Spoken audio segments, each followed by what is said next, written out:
Greetings, friends. This is Gemini Brett here to tune into some transits happening in your heavens today, November 7th, 2021, 11/7. That's fun. I really want to tune into the moon with you. So let me share a chart here. The moon is just rising where I stand in El Sobrante, California, just north of Oakland. And here we have the moon getting close to the galactic center, right? Which we see in our day and age is aligned to 27 degrees tropical Sagittarius. Now, before I go there, I want to rewind this clock and look at when moon sextiled Jupiter last night. So here it was at 10 p.m. I think I was just probably starting to enter the dream. Oh, maybe not. We stayed out late last night. Anyway, this is moon here. Whoa, no, that's why I'm on the wrong date. Anyway, I went back before my birthday. Sorry. There we are. That's more like it. 5:44 a.m. Moon here at 23 Sagittarius, trine Jupiter at 23 Aquarius.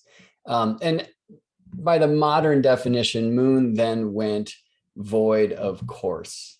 So I'm glad I stayed in bed. I woke up at 1 a.m. last night with all these things happening and almost got up to get to work because I've got a lot to do right now. And sometimes it's, I know the planets want to have their way and there's no going back to sleep anyway. And so just pop up and get outside and see the stars and drink some Planet Light and then, get to it. But last night, fortunately, I was patient and worked on the breath and went back down because this really was a time for the dream. Let me rewind this a bit and we see moon square Neptune shortly before. So this was at about 7:14 p.m. I mean, if I had done this like very intentionally, because in Pacific time, this kind of worked out. Oh gosh, once again, I wonder if I should just start this over because I'm making these errors. Hey, that is my birthday. Sorry. The software is kind of freaking out on me.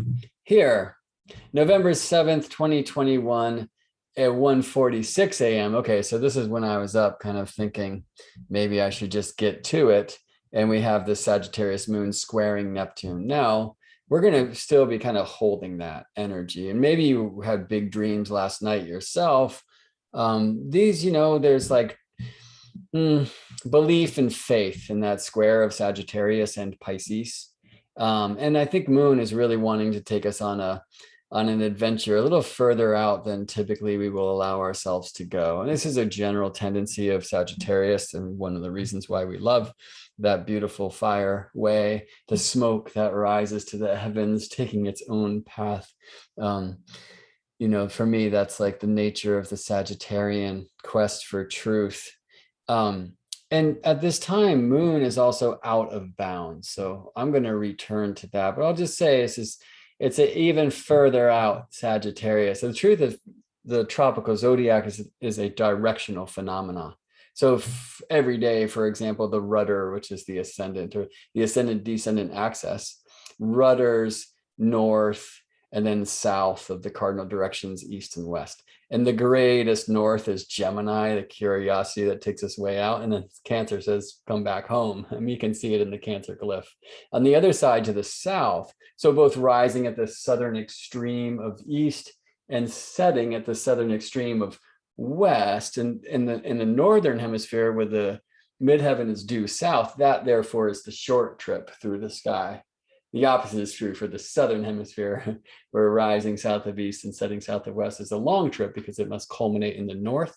And so, of course, we know that when the sun visits tropical Sagittarius, it's very short days here in the northern hemisphere, very long days in the southern hemisphere, right? So this is the seasonal implications of the directional foundation of the tropical zodiac. So just as Cancer tells Gemini to come back home and see we were going that way and now turn it around and go back, right? Sagittarius will take us all the way out on the adventure, on the journey, and Capricorn says, okay, come back to the tribe. the limits of the tropical zodiac are the tropicos, okay, which means turnaround in Greek, tropicos, the Tropic of Cancer, right, the northern tropic, and the Tropic of Capricorn, the southern tropic. And the sun is limited to those bounds because the sun, by definition, travels on the ecliptic, and the ecliptic exists. The ecliptic, that plane, always passes through Earth's Tropic of Cancer and Capricorn, right? This is a tropical zodiac.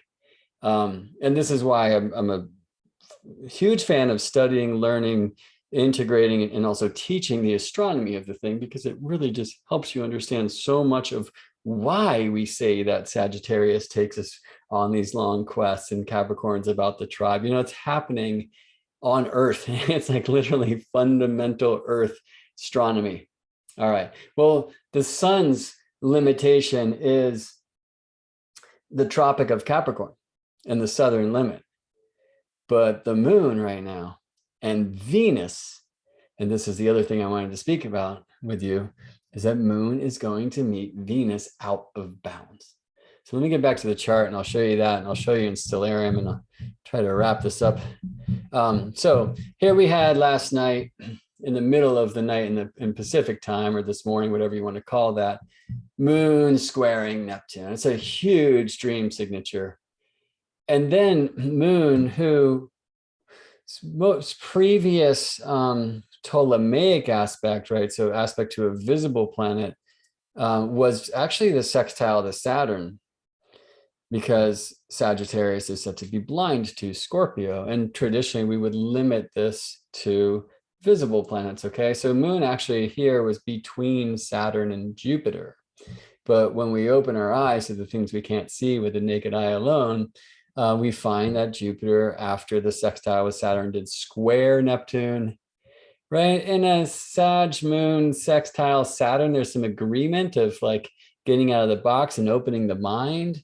But then the square with Neptune, I think it's more of a test of faith and saying, look, you can't do this just with your feet on the ground. You're going to have to swim through those waters of the spirit, dream, and subconscious, and that kind of thing. And, you know, Jupiter tends to be game. So I love this tension of the moon Neptune square then leads to this resolution, if you will, of the moon sextiling Jupiter, which here in the Pacific was like 5:45 a.m. So I'm really glad I was asleep at that time, because who knows what happens. Although I will say I woke up very inspired and in kind of cool new directions this morning. But instead of like getting right out of bed and getting to it, kind of tuned into some music and just sat there and kind of contemplated the dreams and the mission. And that's a good way to respond to the so-called void of course moon. Okay, so there's many different ideas of what the void of course moon is. Traditionally it's a much stricter criterion, but the modern point of view typically is that when moon has made her last aspect from a particular sign, and this is it, this moon sextile to Jupiter, then the moon is void of course until she moves into the next sign. So let's move from here and just see how it's gone. And you'll see this is like right now as I'm recording, moon is just risen. The galactic center is rising. Capricorn will rise after Sagittarius and Aquarius, etc. But I want you to keep your eye on this moon Venus situation. Let's even turn this down a bit. So here's moon's ingress Capricorn, which is going to happen around 5 p.m. here. Stop it for a second. And now moon has like a whole new list of the day, to-do list. Okay, for the like moon day, I'll call is moon's journey through a sign of the tropical zodiac. And on average, that's 2.3 days. Right now, the moon is moving particularly fast. And I can see this because moon is on the opposite side of the zodiac from true black moon Lilith, who marks, when we gaze at that apogee or at that foci, that dark foci of the moon Earth relationship, we are looking towards the lunar apogee where the moon is furthest from the Earth and therefore slowest. Okay, when the moon is closest to the Earth, and that's opposite Lilith on the chart, moon is fastest. So moon's average speed is like 13 and a third degrees per day. Right now, we're going to see moon moving much faster than that, almost 15, 14, 44. Okay. So moon's going to quickly get to business here in Capricorn, which Capricorn probably celebrates. And her first date is this conjunction with Venus, right? So Moon-Venus conjunction. I meant to open another thing, and I'm going to look for that as I'm sharing. What will the next aspect be after Moon conjoins Venus? What will Moon do next? I ask you as I'm looking for a thing to open and show you. So what do you see? So the first aspect Moon will make once she enters the sign of Capricorn later today is a conjunction with Venus. What will the next Moon aspect be?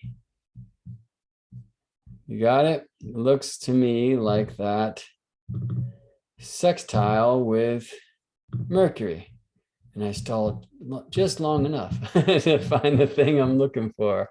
All right. So, all right, pictures and buttons. Here we go. Right. So Moon is going to conjoin Venus, and then we'll say she'll translate the light of Venus to Mercury. All right, which is super cool. I spoke about that yesterday. Let me just move through some hours here and we'll get to this Moon-Venus conjunction. And now Moon passes Venus by and sextiles Mercury. And then Moon is going to sextile Mars before she takes some time from there, because it said Capricorn cannot see Aquarius, to sextile the Sun. And then from a Ptolemaic point of view, invisible planet point of view, that Moon-Sun sextile will be the last aspect Moon makes in the sign of Capricorn. And so she'll have a full day of void of course in the sign of Capricorn.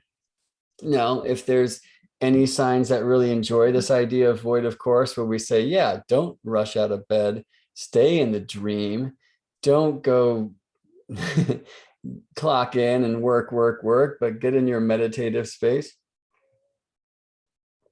Stay in the void, right? If there's some signs that dig that, it probably looks like Pisces, right? Sagittarius, let's go to right now. Sagittarius probably can celebrate the void in a huge way, especially where the moon is in Sagittarius right now. And I will show you that. Here's the moon right now, and she's right in the Milky Way, right? Like, you're never going to understand the Milky Way. And this is the galactic center. I'll show you the galactic center. Well, we'll get back to that. Right? Like, be in the void, go way out. Are there signs that would prefer Moon not to void, or us not to void and stay at it? Yeah, and probably Capricorn wins, right? That bid.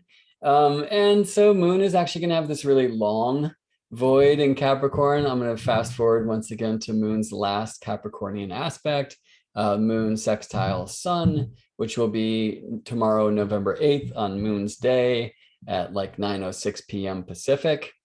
And then Moon will have from that time at 9 p.m., 9:06 p.m. Pacific on November 8th, it's going to have all of this time before ingressing to the next sign, Aquarius, at almost 22 hours of void, according to that kind of modern play of void of course. And then she comes into Aquarius and she gets busy squaring Mercury and conjoining Mars and conjoining Saturn. Hard to see which one's going to happen first, because the Mars Saturn square will be so strong at that point, and I bet you I'll be on speaking about that. So let's go back to now, and I want to show you, well, even tomorrow night when Moon does perfect this sextile with the Sun and thereby go void in the modern context, I want to show you the Moon's declination at the time, where you see 26 south, okay? Well, that is south of the Tropic of Capricorn, and it's maybe easiest to show this to you on a map. Let me take some of these lines off and only the midheaven lines, because wonderful thing on an astrocartography map is these circles. This is an Astro Gold software astrocartography map, will show us where the planet is directly overhead. All right. Now this is the Tropic of Capricorn, and this is the equator. No, sorry. This is the equator. I zoomed in too far. Here's the equator running through Indonesia, and the Tropic of Capricorn running through Australia. And notice that moon overhead is south of the Tropic of Capricorn.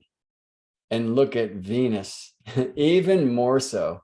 Okay, so Venus at that time will be about 27 degrees south. And the sun's maximum southern declination or distance south of the equator, because the zodiacs, well, maybe the zodiacs because the sun's, that's kind of chicken and the egg, but the maximum southern declination of the zodiac and the sun is the Tropic of Capricorn, which is like 23.5 degrees south. It's 23 degrees, 26 minutes, and 15 arc seconds south of the equator for the Tropic of Capricorn and north of the equator for the Tropic of Cancer. All right. So here, Moon and Venus are going to places where the sun could only dream of going. All right. They are out of bounds. And this is one of the wonderful ways where we can see that. I'm going to show you at that time that Moon's declination is 26 south. Venus's declination, 27 south. All right, let me go to right now, and we'll see that Venus's declination right now, 27 south, about the same. She's reached her maximum out of boundsness of this particular journey and is starting to head back into the bounds of the sun, but slowly. Venus or Moon currently has an 25.5 out of bounds. So you can see that Moon's going more out of bounds. And there's a lot of astronomy I'd love to teach you behind that, but I don't think we need to pet the entire cosmic cat today. So right now in this moment, as I'm speaking, Moon is here near Asuncion, just passed over Asuncion actually. No, is about to. In the minutes to come, South America will spin below the moon directly overhead. And Venus is here near San Jose. And you can see once again that they are south of the Tropic of Capricorn, which runs through Sao Paulo here. All right. So as I said before, and I'm just going to move this slowly through time as I wrap, because I want to get to this very beautiful thing in the sky today. And if the clouds allow one way, you can see this out of boundsness. Okay. All right. Yeah, maybe Capricorn is the sign that would most prefer we stay on it and get to work and do our Saturn, those kinds of things, and isn't really into that void of course trip. Right? Sunday, but there's things to do. So, no rest for the whatever. But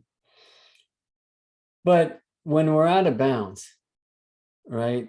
It's just, you're not meant to be playing by the rules. So sorry, Saturn, Capricorn, maybe it helps that Saturn's in Aquarius right now. And that though the signs of Capricorn and Aquarius traditionally are said to be like and girding because they share Saturn, that they're also in conjunct and traditionally blind to one another. So maybe Moon and Venus get to do this out of boundsness away from the gaze of Saturn, who might try to get them to play by some rules. Moon and Venus, from the traditional point of view, are planets of the night sect, and Saturn of the day sect, right? So Saturn says, wake up, get to work. The shortest distance between 2 points is a straight line, right? Have an alert, aware mind, like that kind of trip. And here there are rules, right? Well, Moon and Venus just naturally are beings of the dream, where the shortest point between, or shortest distance or way to get between 2 points, it's just, I don't know, like, close your eyes and dream. You just show up there, right? Like there's no rules at night when our eyes are closed and our heart is slow and the breath is long, and we can go into that other side where we at least half belong. And I think this Moon-Venus conjunction is begging us to celebrate that other side of self and see that, look, there is actually well, let me say it this way. I'll use a Capricorn word, which is matters. The dream matters. Relaxation matters. But you're never really going to understand the foundation of the thing by looking for it. And other strange Zen cones that probably make no sense. All right, so here in it's going to be easier to convince this software to go right to the moment and not to the next one. If I rewind time a bit and then just ask for Moon to conjoin Venus, that's going to happen after the two set where I live here in the Bay Area of California. So let me relocate this to Hawaii, right? Which will be a little bit at the same time, but also later in time as the Earth spins. So in Hawaii, there's going to be a much better view of this Moon-Venus conjunction because the sun has set and there they are, right? You know, is it even better? Let me show you a map here. And instead of these midheaven lines, which once again do show me that Moon-Venus conjunction, let's look at that in Australia, where they will actually be directly overhead, all right? And not exactly covering one. Like the moon will not occult Venus because they have a different latitude, meaning they're different distances from the ecliptic. And therefore, even though they're projecting to the same ecliptic degree, they have different declinations. They're different distances from the equator, or easier to see in this image from the Tropic of Capricorn, okay? So Venus is further south. She's further out of bounds than the moon. Now the moon will be getting further and further out of bounds in its Sagittarius, Capricorn, and North Gemini, Cancer visits, right? Those are the out of bounds places because the solstice degrees are already as far as the zodiac gets from the equator. Like that's what solstices are. Okay, so 0 Cancer, which is also late Gemini, and here 0 Capricorn, which is also late Sagittarius. So as we move further and further through the years to come, as the North lunar node is approaching 0 degrees tropical Aries, the moon will enjoy like deeper journeys out of bounds every time it visits monthly those solstice places. That's a lot of technical expression. Hopefully some of that landed for you. If not, take my sacred astronomy course. Okay, so here it's not an occultation, but like you could be lying on your back here at this time and the sun has already set. And actually it hasn't yet here. So you probably see the moon, and actually this is a wonderful time. Venus is super bright. Like Venus can, if you know where to look, you can see Venus by day with your naked eye right now. Seriously, especially in the southern hemisphere where they're so high. In fact, right here is where at the time of this conjunction, they are overhead, right? And that again will help me show you that they are out of bounds. That's harder to see in these other lines that I'm going to add here, which will show us where the planets are setting. So this is where the sun sets in this moment of the Moon-Venus conjunction. And this is where Moon and Venus are setting, okay? So there's this whole swath, mostly of water in between those two lines. Let me hide my camera and show you also that there's a little bit up here in like Siberia, yeah, right up in here, okay? And then over down to Hawaii. Oops. And then there's going to be I don't think, yes, Samoa, like Christmas Island and some other places. I'm kind of geographically less literate in the southern hemisphere in this zone. I get kind of confused, but Tahiti, the sun will have set and Venus and the moon will not have yet. But Hawaii is a great example. These are places where this Moon-Venus conjunction will be incredibly visible, clouds allowing. So I'm actually going to make a call to Hawaii and say, hey, make sure you're tuning into this thing after the sun sets today, because you will literally be able to see the moon passing Venus by. All right. I'm going to go, well, you know what? Let's go there. Let's go to Hawaii. Let's go to Hilo, Hawaii, which is on the, oh, wait, sorry. I want to go to a West Coast place, don't I? Let's go to Well, Lahaina will be close enough. But no, Lahaina stellarium. All right, I'm just going to pick Honolulu because you'll see this in Hawaii regardless. So here is right now in Hawaii. And I guess I'm going to select the moon. All right. And we will follow the moon as we move through time. I'm gonna like make the moon and the planets big. Stellarium is really fun, right? So right now is daytime and you're not seeing so much in Hawaii of the planetary host, but you can see the moon. She has a pretty like significant phase, a bow forming now, this young moon. And just watch as the moon is applying to Venus here, right? So again, it's not an occultation, or we would literally see moon, who's obviously much bigger in our sky than Venus is. Literally occult Venus, like eclipse Venus, hide Venus from our view. That's not going to happen. I'm going to stop time here. And I'll show you like, you know, sizes that are kind of more like what we see. And moon will be not right above Venus, okay? But they are out of bounds because this 0 Capricorn, tropical Capricorn degree, that is the southern extreme of the ecliptic or the zodiac, the southern extreme from this band, which is the equator, right? So this is like as far from the equator as the ecliptic gets. This is like the truth of the tropical zodiac, and Earth's southern pole of rotation, our daily motion, is always leaning to that point, defining the cardinal directions to which the cardinal cusps of the tropical zodiac align. All right. So here's this Moon-Venus conjunction. There's one more thing I want to put on here, which is Sagittarius A star, as the astronomers call the supermassive black hole radio telescope measured at galactic center, and it's here. All right, so it itself is well south of the ecliptic. So let me go back to right now, and I will go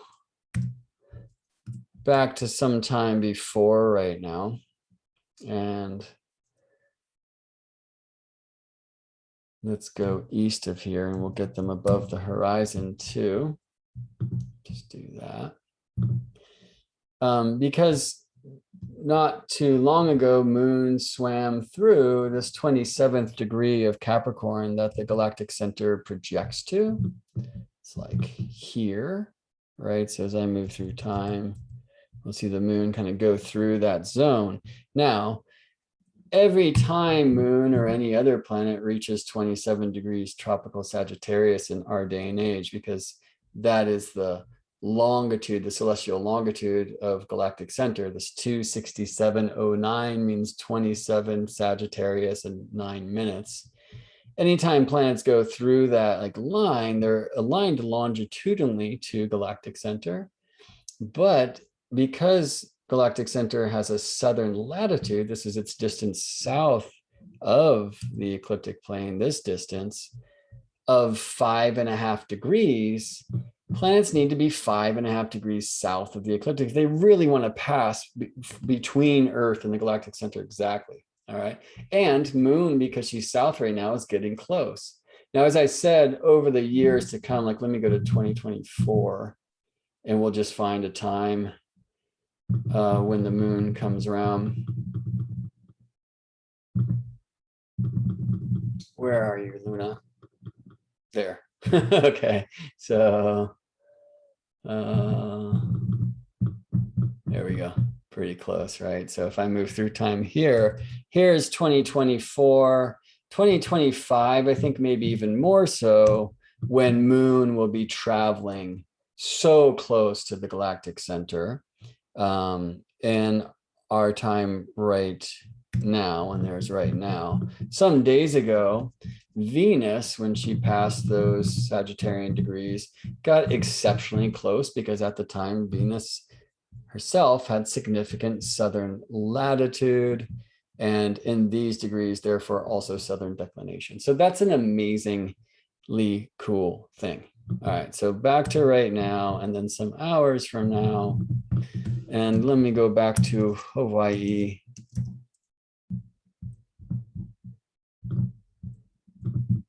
And we'll watch tonight as Moon and Venus come together in the sunset west. All right.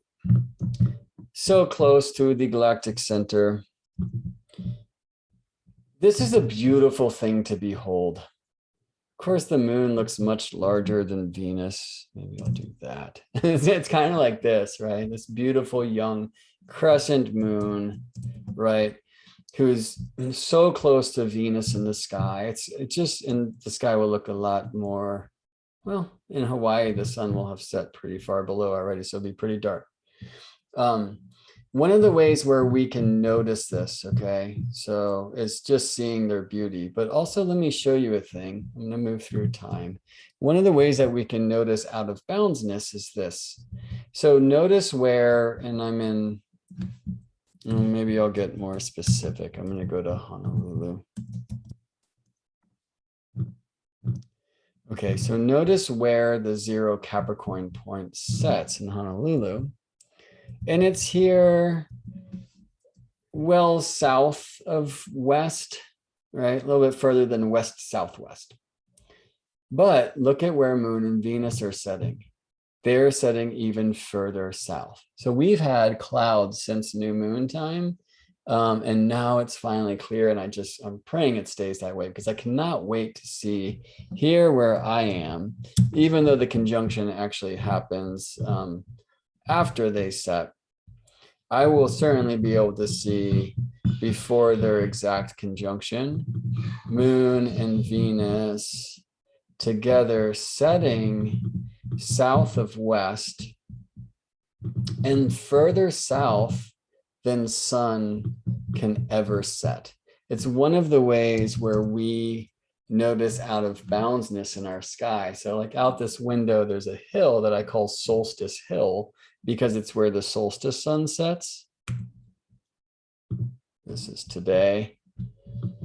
And here in California, they are basically going to co-set into the horizon. See that? That's called a Paran, and it's good, okay? And so they're very closely linked by longitude. The Moon-Venus conjunction will happen shortly after this time. I just want to show that time here.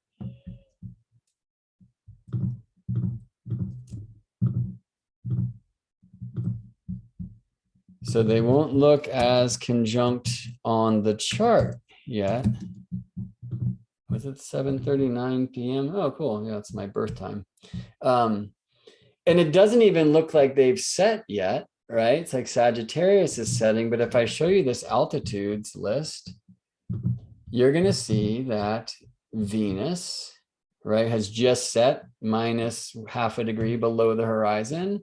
The moon minus ½ degree below the horizon. So check that out, right? The chart says they haven't set yet because this is the ground au contraire, because our charts are not showing latitude. They're not showing how far planets are from the ecliptic, and planets that have southern latitude set before the degree they project to in the northern hemisphere sky.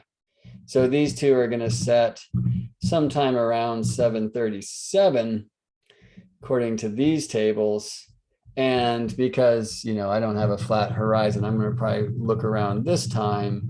But an amazing thing is that they will be co-setting together and well south of the furthest place the sun can ever go. All right, so we just had more of a technical journey than I meant. Like, that's very much not a void of course, or an out of bounds journey. That was like very Capricornian. Let me tell you the structure of this thing. Well, why do I do that? Like, is there any astrology in that?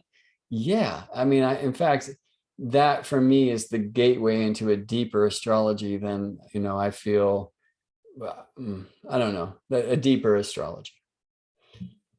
Because if I can really understand, like, and experience intimately, sensually, like the measurable heavenly happenings, and I will have a deeper experience intimately, sensually of the immeasurable, and hopefully a deeper expression of it. So what I would say is this: you might look at a Moon-Venus conjunction in Capricorn and say, oh, well, Capricorn, like all these memes are coming up about Venus and Capricorn. It's not, they're not my friend personally. I'm so like biased. I don't like to see planets being made fun of. But Venus doesn't care about what you think Venus and Capricorn means right now. That's what out of bounds is. Let your freak flag fly, get way out, you know. And in the Aquarian side, and Capricorn's got a very different kind of Aquarius than, you know, the Uranus and the modern thought. But there's enough of that, you know, break out of the box. And so right now, as I'm saying this, in the moon is just kind of like been filled and superpowered in Sagittarius by the sextile with Jupiter, and going into the void. And Jupiter's probably like, yeah, freak out, like go for it, break out of the box, you know, don't come back in. It's like that for a bit. So not every Capricorn conjunction is created equally.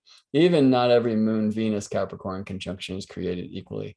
So I want to finish by saying this, that this is a very important part of a greater cycle in the shamanic astrology mystery school tradition, where I first was trained and kind of connected to these synodic cycles deeply. And I've changed the way I do it a little bit from what I was first shown by Daniel Gemario. But this is a really important time. You can see this November 7th, 2021. Illuminate here is the gate of authority, or the crown chakra.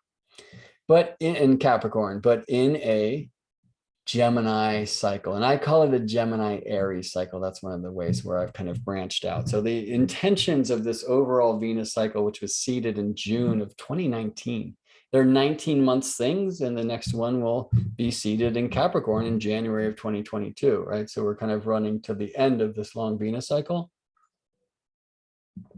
Well, a Gemini Aries cycle to me is like, the intention is wonder and play and eternal youth. The initiation is Aries, and I think especially because we have to find the strength in that approach. And also if we get too like spread out, you know, focus and come into a thing, you know, and come back to the tribe, because Gemini can wander away. And Aries, you know, though it's an adventurer and explorer, it typically does this for the tribe, not to get away from it. But this Capricorn point of where Venus, we say kind of mythically, is like putting her crown back on, the crown of like connection to the divine and the higher. It's reminding us, though it's in the sign of Capricorn, to do this in a free, imaginative, Daniel calls Gemini like Aquarius, he calls it a free electron. But I think that that type of expression would also apply to out of boundsness. So Capricorn still asks us like, what matters? What is the foundation of that? What are the traditions of that? So yeah, so what I would recommend here in the end is like literally studying a tradition of the avant-garde, or just like listening to some way out there music, some Ornette Coleman or something, or, you know, tuning into the musical messages of the counterculture of the 60s. Here I am in San Francisco-ish, so why not celebrate that wonderful breaking out of the mold to create perhaps the vision of a new mold that's, I would say, more in alignment with the truth of Earth, right? So sometimes we're asked to revolt against false traditions only so the true traditions can find their way back to the heart of our tribal and individual awareness. So may this Moon-Venus conjunction, like them all, allow you that taste of just deep, dreamy love, but understand that there's also a purpose, and one whose message is not, I feel, meant to be clear right away, but one that clearly needs our attention. See you in space.